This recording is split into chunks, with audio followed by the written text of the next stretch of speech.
Bonsoir New York. Donc ce soir et demain matin, pour ceux qui sont décalés dans le temps, je fais le dossier numéro 4 de psychiatrie d'addictologie. Lors d'une liaison à la maternité, vous êtes appelé pour une patiente de 28 ans qui vient d'accoucher.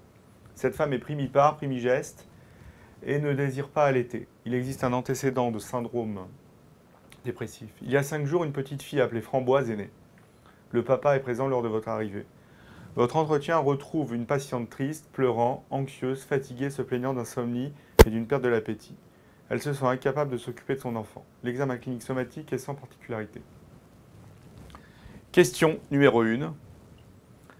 Citez le diagnostic le plus probable, argumentez votre choix. Il s'agit d'un baby blues ou d'un postpartum blues ou syndrome du troisième jour chez une femme primipare. Devant la chronologie, la symptomatologie, dysphorique. J'insiste sur dysphorique.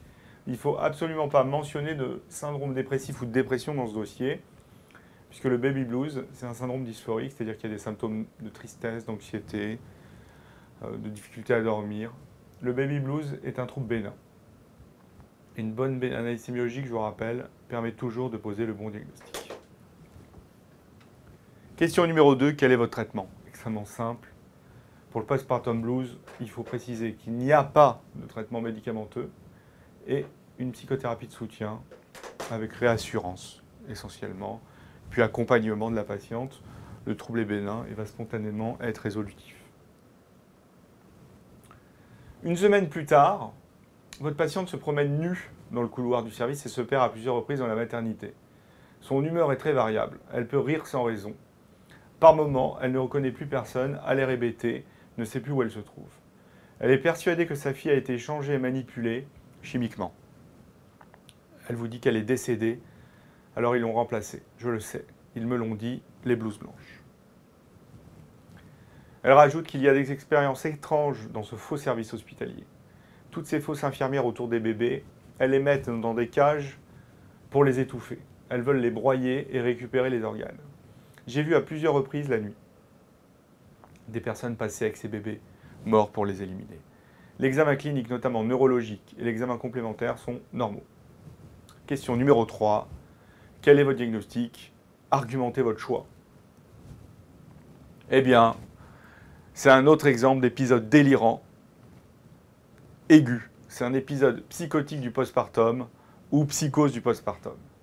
C'est un état thymo-délirant aigu avec, mots-clés, des symptômes confusionnels et ne mettez en aucun cas confusion ou syndrome confusionnel, ce sont des symptômes confusionnels avec une labilité de l'humeur, des idées délirantes polymorphes et la thématique est centrée sur l'enfant, mais le délire est non systématisé. C'est un état délirant aigu et parmi les causes état délirant aigu, délire polymorphe, non systématisé, il y a la psychose du postpartum. Et enfin, comme toujours en sémiologie psychiatrique, l'examen somatique est normal.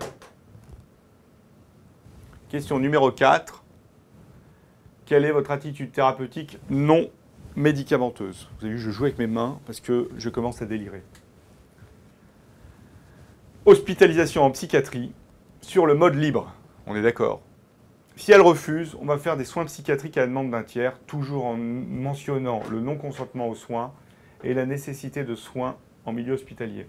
Il faut toujours, décrivez toujours les modalités. Donc je répète, une demande de tiers, 2 certificats médicaux, un examen somatique à 24 heures, un certificat médical à 24 heures et un certificat médical à 72 heures.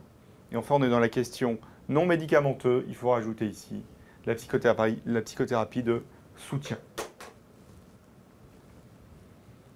Question numéro 5. Quelle est votre attitude thérapeutique médicamenteuse?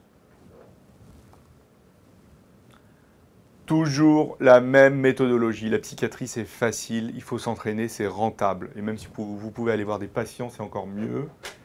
Donc le bilan, c'est un état délirant aigu. Bilan préneuroleptique qui comprend hémogramme, transaminase gamma-GT, kaliémie et ECG. Un traitement symptomatique, toujours pareil, des neuroleptiques ou des antipsychotiques sédatifs, ou pour les Américains, des benzodiazépines. Un traitement curatif, qui est le traitement de fond, antipsychotique atypique ou neuroleptique antiproductif. Je ne répète pas, les neuroleptiques antiproductifs sont has-been.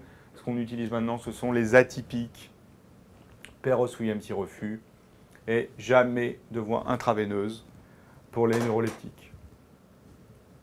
Votre traitement médicamenteux n'améliore malheureusement pas votre patiente. Qu'est-ce que vous faites? Une électroconvulsivothérapie après bilan, pré-anesthésie générale. N'oubliez pas, c'est de la méthodologie. Une approche thérapeutique, le bilan pré-thérapeutique. Et enfin, comment évolue cette pathologie? Favorable. D'abord, en 1, il faut être optimiste. Elle est favorable.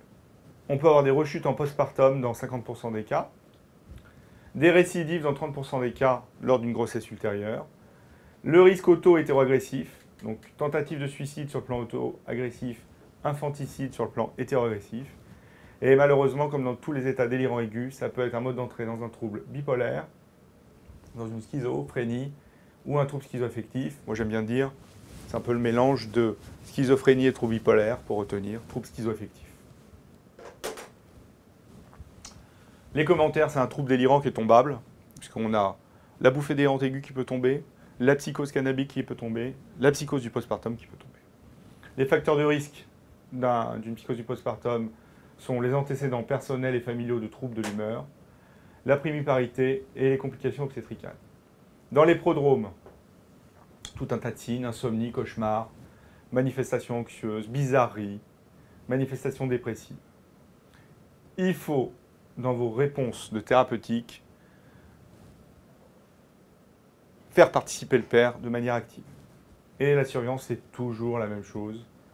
Surveillance clinique, la réduction de la symptomatologie délirante, la surveillance des neuroleptiques. Dans les recommandations, il y a une reco sur la préparation à la naissance et la parentalité, faite par la HAS en 2005. Et les items qu'on a abordés, l'item 19 sur les troubles psychiques de la grossesse et du postpartum, l'item 184 sur l'agitation et les délires aigus, l'item 48 sur les différents types de psychothérapie, et enfin 177, la prescription et la surveillance des traitements psychotropes. Merci New York.